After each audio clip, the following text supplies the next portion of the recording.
In a world where it seems like everything has a price, from luxury yachts to plots on the moon, there is one living creature that stands apart. It is not subject to the laws of money, property, or trade. It is not a luxury item that can be bought or sold. His defense is not provided by a crowd of lawyers or political intrigue, or even by Elon Musk's billions. The man who bought Twitter, sends rockets to Mars, and created the most valuable car company in the world. This organism is protected by something much more ancient and ruthless, nature itself and its inexorable laws.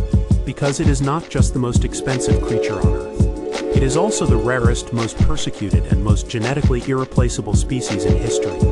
But to understand why even Musk can't get close to it, we need to look at the 10 most valuable creatures on the planet, starting with the living blue diamond. Our countdown begins with an amazing, almost mythical natural phenomenon. Before we get to the main part, we would like to ask you for a little support. A like and a subscription will be the best gratitude. Thank you. This morning began as an ordinary outing to sea. A battered fishing vessel plied the frigid waters of the Atlantic off the coast of the state of M. The fishermen, accustomed to the same catches, raised another baited trap from the ocean floor. But this time it wasn't just a dinner that awaited them, but a real evolutionary anomaly.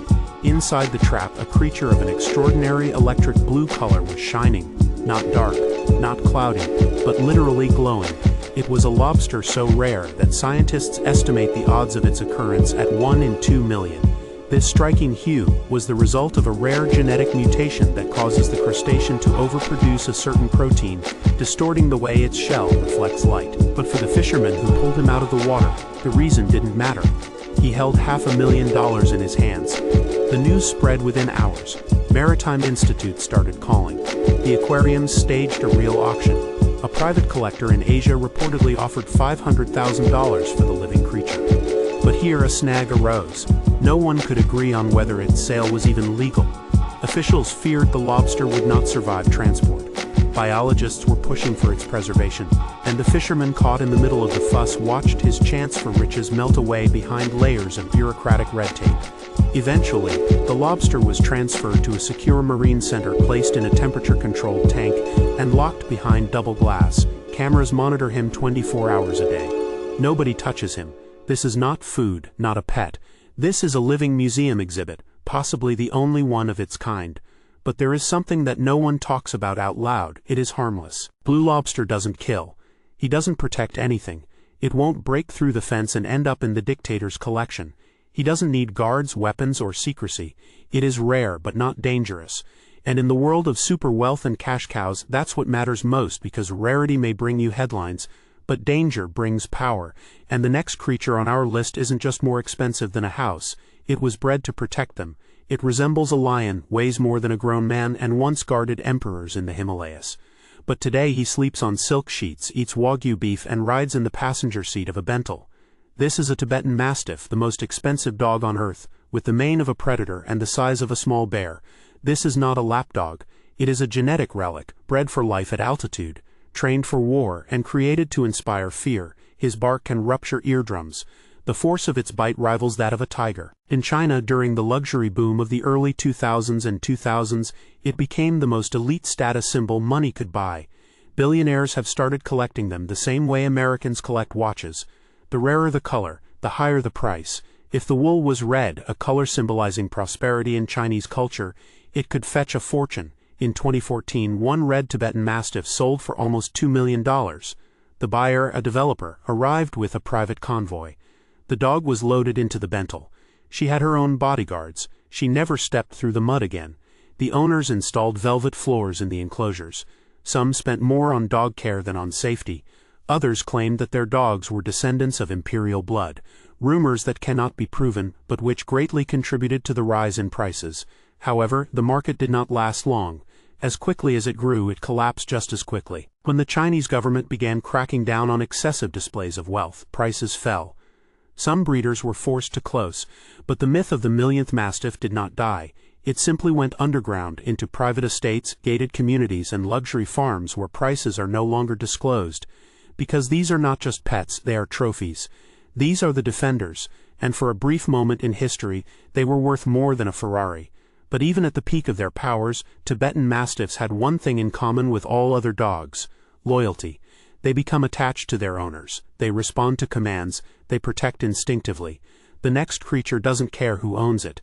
It does not obey orders, and one day it was exchanged for the price of a jet plane. This is not just a horse, this is living aristocracy.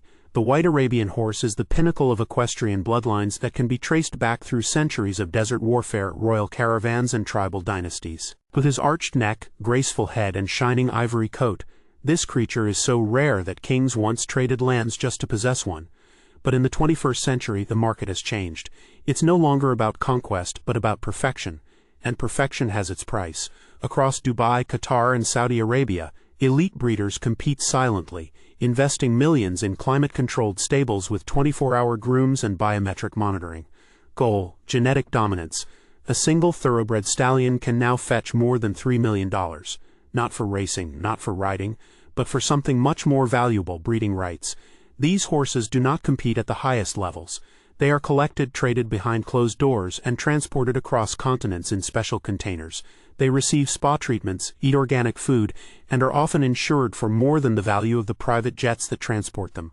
White color is not just aesthetics, it is a symbol. It signifies purity, wealth, and heritage. Buyers don't just want an animal, they want a pedigree. The right stallion, matched with the right mare, can create a genetic heir worth tens of millions of dollars within a decade. Entire dynasties are built around one horse. But even in this world of silks, show arenas, and gold-embroidered saddles, there is still a bitter truth. These creatures are created for demonstration purposes. They are worshipped, yes, even deified, but never used as a weapon. Because beauty may be valuable, but fear rewrites the price tag, and the next creature on this list is not a show specimen. It is not trained, tamed, or polished for auction. It was bred to kill on contact, gram for gram. It fits in the palm of your hand. She glows as if she came from an alien jungle. And if it touches your blood, it can stop your heart in seconds. This poison dart frog is nature's most effective killer. Found deep in the tropical forests of Central and South America, these frogs earned their name the hard way. Tribal hunters coated blowgun darts with secretions from their skin to kill enemies and animals. No teeth, no poison, just a touch and death. But what makes this creature terrifying is also what makes it priceless. Within its skin lies a cocktail of complex alkaloids, compounds so powerful that they have become the subject of some of the most advanced pharmaceutical research in the world. Neurologists, pain specialists, and military contractors all want the same: controlled access to a natural chemical that can shut down nerve signals without damaging tissue. In a proper laboratory, 1 gram of secretion from I. sterilis, perhaps the most deadly species, can cost over $5,000. And that's not even market capitalization. Due to ethical restrictions, these frogs cannot be harvested on a large scale. Controlled dilution is limited, extraction is delicate, and accidental exposure is fatal. Some labs keep them locked up in triple-sealed chambers. Others synthesize analogs, but nothing reproduces the original perfectly. The biology of the frog is too unique, too unstable, too alive. On the black markets, the price is even higher. There are rumors of military buyers seeking skin samples for tranquilizer technology. Others claim that unscrupulous biochemists were attempting to use aerosolized alkaloids as weapons. Most of this is speculation. All of it is deadly. But there's an irony in all of this, because even though the poison dart frog can kill with a single touch, it still exists. She is still reproducing. She still jumps through the thickets of dozens in countries. The next creature can't even breathe anymore. It disappeared centuries ago, and yet its unborn child is now worth more than a Manhattan apartment. It looks like an awkward vulture with a bad haircut. But for ecologists, this bird is a biological relic worth more than gold. The northern bald ibis once soared in the thousands over Europe, the Middle East, and North Africa. It was sacred to the ancient Egyptians. It was hunted by medieval falconers and depicted in Gothic manuscripts. Then he disappeared. Poaching, power lines, poisoned water. By 2000, fewer than 500 individuals remained on the planet. Today, it is one of the rarest living birds, and its eggs are practically a state secret. As part of modern conservation programs, every northern bald ibis egg is genetically registered, temperature monitored, and guarded under 24-hour surveillance. They are not sold, traded, or even touched without permission from at least 3 different international conservation organizations. Why? Because every egg represents a chance, however fragile, that the species will survive. Yet in 2019, one of these eggs disappeared. During a quiet breeding season in Austria, a fertilized ibis egg disappeared from its maintained nesting site. No signs of forced entry, no broken shells, just disappeared. Within days, Interpol and environmental agencies launched a covert investigation spanning 5 countries. CCTV footage was reviewed and custom scans were checked. The entire egg trade, legal and illegal, was put on alert. The case has never been officially solved, but experts estimate that a viable northern bald ibis egg capable of producing a purebred chick could fetch more than $50,000 on the black market. Not for food, not for display, but for genetic exclusivity, something that private collectors and exotic breeders quietly risk jail time to obtain. Some say the egg was secretly transported to a private enclosure in Qatar. Others believe it was a deliberate theft by an unscrupulous ecologist trying to diversify the gene pool. In any case, the theft made one thing clear. When something becomes too rare to replace, it ceases to be simply biological and begins to be political. And that brings us to the next creature. Because, unlike the ibis, this animal does not live in the shade. It lives in palaces, it flies on presidential planes, and its mere presence can reshape global alliances. They waddle when they walk, sneeze like babies, and blow up the internet every time they roll down a hill. But don't let that cute fluff fool you. Giant pandas are not pets, they are political leverage. Despite being bred in zoos, fed a diet of bamboo, and adored by millions, every panda in the world technically belongs to one country, China. This also applies to those who live in Washington, Edinburgh, and Tokyo. And these are not gifts, this is rent.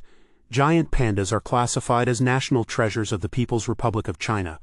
They are treated more like living diplomats than animals.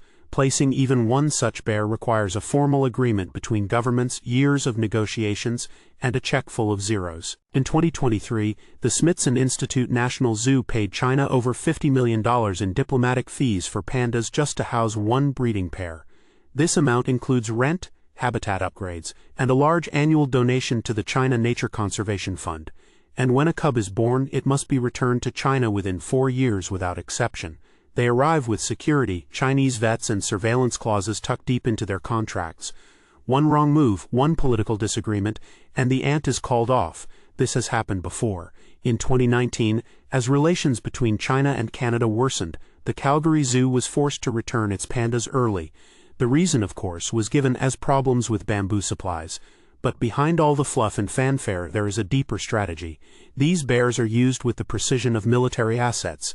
A panda taken on loan signals an alliance. The panda's withdrawal signals tensions, and in elite diplomatic circles, who doesn't have a panda has become as telling as who does. They may chew bamboo and sleep 12 hours a day, but they are moving global chess pieces, yet even pandas are not looked after as carefully as the next creature. Because while the panda may live under a diplomatic agreement, the animal you're about to meet lives under constant 24-hour surveillance. It is rare, it is fragile, it can die from sunburn or loud noise, and if you want to buy it, you'll need permission from 3 governments, a private jet, and a climate-controlled storage facility just to keep it alive. He looks like a ghost, moves like a relic, and if you shine too bright a light on him, he might die on the spot. There are only 15 albino alligators known to remain on Earth, and unlike their green prehistoric relatives, these creatures are not apex predators. They are genetic errors, so rare and fragile that they require artificial conditions to survive beyond infancy. Born with a complete lack of melanin, alligators or albinos are essentially blind, photosensitive, and have weakened immune systems. In the wild they would last a week, maybe. That's why every surviving specimen lives under the strict supervision of a zoo or reserve, kept in UV-filtered tanks and monitored by specialists 24 hours a day. Their keepers wear gloves, whisper, and strictly adhere to a daily routine to reduce stress. Because one wrong fluctuation in temperature or light and the alligator dies, they're not just rare. They're a costly liability. But that didn't stop collectors from trying to get their hands on one. In 2021, an underground deal between an American breeder and a Saudi collector almost took place, who offered $400,000 for one male specimen. The refusal was due to cost. The refusal was due to the fact that even transporting one of these animals across borders could kill it. The paperwork alone covers a dozen regulatory agencies, and the trip requires the construction of a special climate-controlled transport tank. A delay in the plane or a jolt of turbulence could have been fatal. Owning albino alligators isn't just about wealth, it's about absolute control over an artificial environment. This is one of the few exotic creatures where the purchase price is lower than the cost of keeping it alive, even in top-notch institutions like the Audubon Zoo in New Orleans. Albino alligators are protected as biological artifacts. Cameras monitor them, visitors keep their distance, and security teams patrol their enclosures. Because if one dies, the loss is not only financial, it is genetic extinction. Yet, despite their rarity and fragility, albino alligators are solitary animals. They don't form colonies, they don't build hives, but the next creature does. In fact, it doesn't come alone at all. It comes in swarms, armed with royal bloodlines, elite gene editing, and a global market willing to pay five-figure sums for a single queen. Most people think of bees as expendable, but in the world of elite beekeeping, a single queen can be more valuable than a sports car and far more productive. Elite queen bees are not random hatchlings. They are selected by hand, genetically curated and field-tested for specific qualities: disease resistance, highly efficient pollination, and maximum honey production. These queens don't just maintain hives, they build empires. And for commercial honey farms or pollination companies, the right queen can mean the difference between self-sufficiency and six-figure yields. It is not uncommon for commercial queens to sell for $50 to $200, but that is the bottom shelf. At the top of the pyramid are the royal queens, bred in isolated valleys in Italy, Hawaii, or Slovenia, places so remote that the drones used for mating are genetically controlled and airspace is sometimes restricted during peak season. These queens are packed into hand-sewn mesh chambers, placed in humidity-controlled tubes and shipped by private couriers to apiaries in California, Australia, and the UAE. Why all this effort? Because a single queen bee can produce over $250,000 worth of honey per year, not to mention the value of her offspring for further breeding operations. In 2022, such a queen, bred by an Italian beekeeper with a 40-year genetic history, was sold to a Middle Eastern buyer for $10,200. This queen came with her own passport, embedded microchip, and no breeding clause. There are even black markets for stolen queen lines. In 2019, a whole shipment of queen bees was intercepted en route to India. The criminals weren't chasing bees, they were chasing the genome. You don't pet these animals, you don't put them on display. You invest in them like rare diamonds or collectible wine. And unlike gold, these queens produce wealth. But for all their commercial value, they are still insects. They buzz, they sting, and they die if you handle them too roughly. The next animal does not die from abuse, it kills from him. It roams zoos and private kingdoms, wearing its rarity-like armor and its color like flame. This is not a myth, it's not a statue, and it could cost more than a penthouse in Dubai. These are not albinos, they are not bred in laboratories, and these are certainly unusual Bengal tigers. Golden tigers, also known as strawberry tigers, are the rarest large cats in the wild. They are born with a recessive gene that blurs their black stripes into ghostly swirls of gold and copper.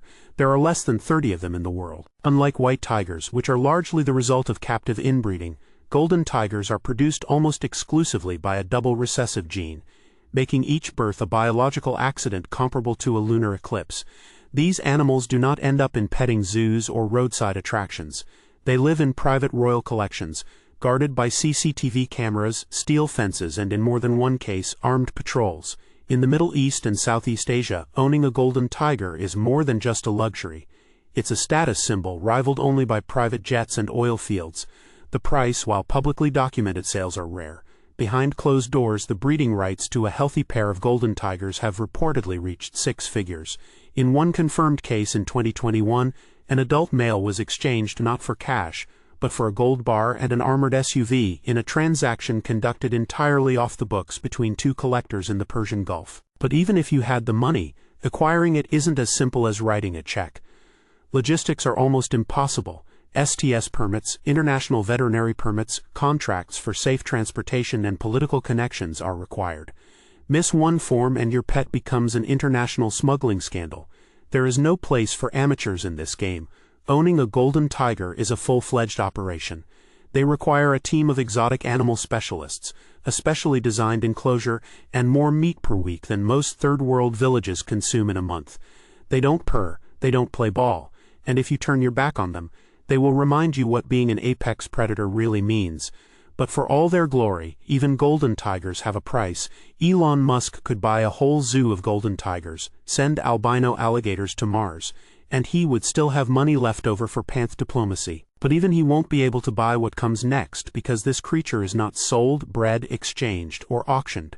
It exists in one place under one condition, and the price of getting closer to him is not money, it is survival. This is not a pet. This is the last meeting in a world where it would seem everyone has a price. From cloned horses to tigers in golden cages, there is one creature that completely escapes the laws of money, property, and trade. It is not protected by vaults, bodyguards, or surveillance satellites, but only by the knowledge that its disappearance will be irreversible. This vaquita is the most expensive creature on Earth.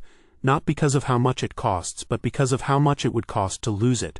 Found exclusively in the northern Gulf of California in Mexico, the vaquita is the smallest and rarest cetacean in the world. She is about 1.5 meters long, weighs around 45 kilograms, and has dark eyes surrounded by fuzzy black circles, giving her an almost cartoonish innocence. But behind these soft features lies a harsh reality. Fewer than 10 vaquitas remain alive. This number is not speculative. This has been confirmed by acoustic monitoring, environmental DNA analysis, and direct observations. This is not just an endangered species, it is a biological countdown. In 1997, an estimated 600 vaquitas remained. By 2015, that number had dropped to less than 100. Today, there are only 6 left. Ecologists describe the population as functionally extinct, meaning that even if a handful survive, they likely won't recover quickly enough to avoid collapse. Unlike tigers or elephants, vaquitas have no zoo population, no successful breeding program, and no viable option for captivity. The few attempts to keep vaquitas in sea pens have resulted in complete failure. One captured female died within a few hours due to stress.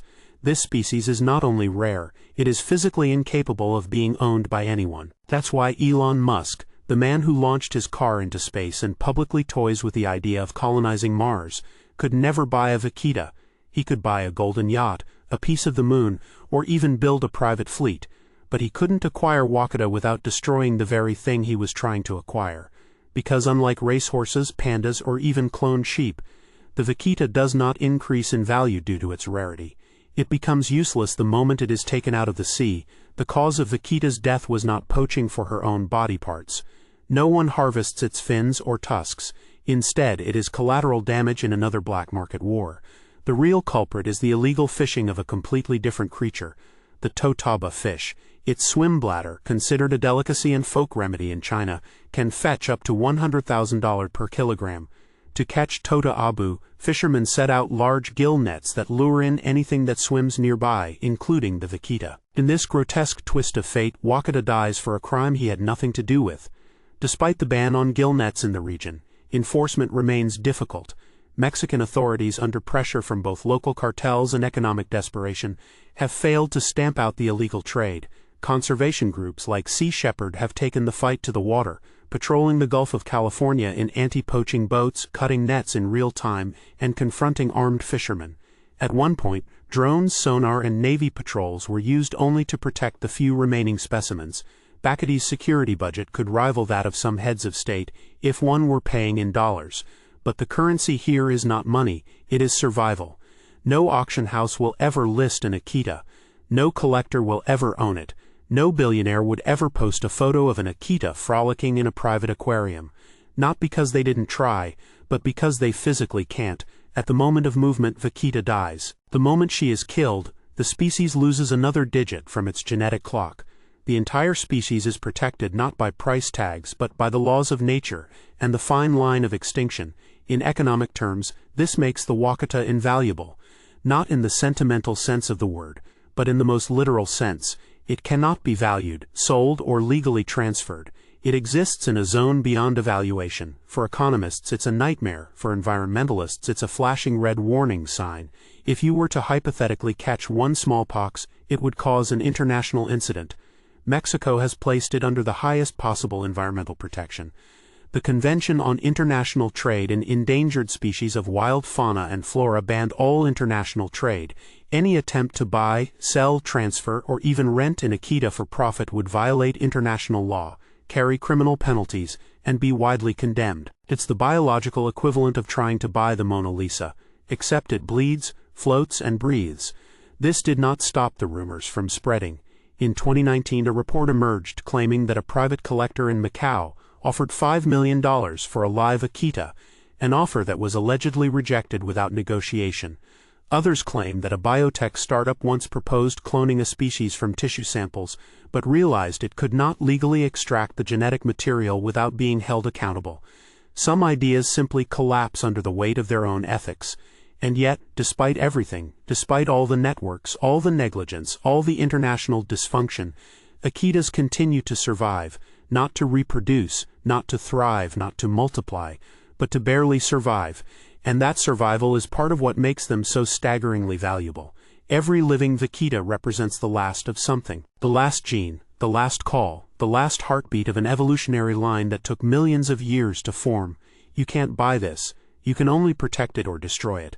And that's what sets the vaquita apart from all the other entries on this list. Blue lobster is rare but elusive. The golden tiger is exotic but bred. The albino alligator is beautiful but fragile. Even a white Arabian stallion, no matter how noble, can be cloned, sold, or given away. But vaquita lives on a knife edge. It cannot be had. It cannot be reproduced. It can only be left alone. Elon Musk could offer $1 billion in cryptocurrency. It wouldn't matter. No government would allow this. No scientist could keep her alive. No aquarium could keep her alive. This is not a challenge to wealth or technology. It's a challenge to self-control. Because the only way to have a vaquita is to never touch it. So, while millionaires argue about genetically perfect dogs and oil sheikhs trade tiger cubs for gold bars, the most expensive creature on the planet swims silently in the narrowing strip of the Mexican Sea, unbought, invisible, and almost completely forgotten. And in the end, perhaps this is the highest value of all. Your support, likes, and subscriptions are very important to us. And don't forget to click the bell to stay up to date with the latest news and never miss our new videos.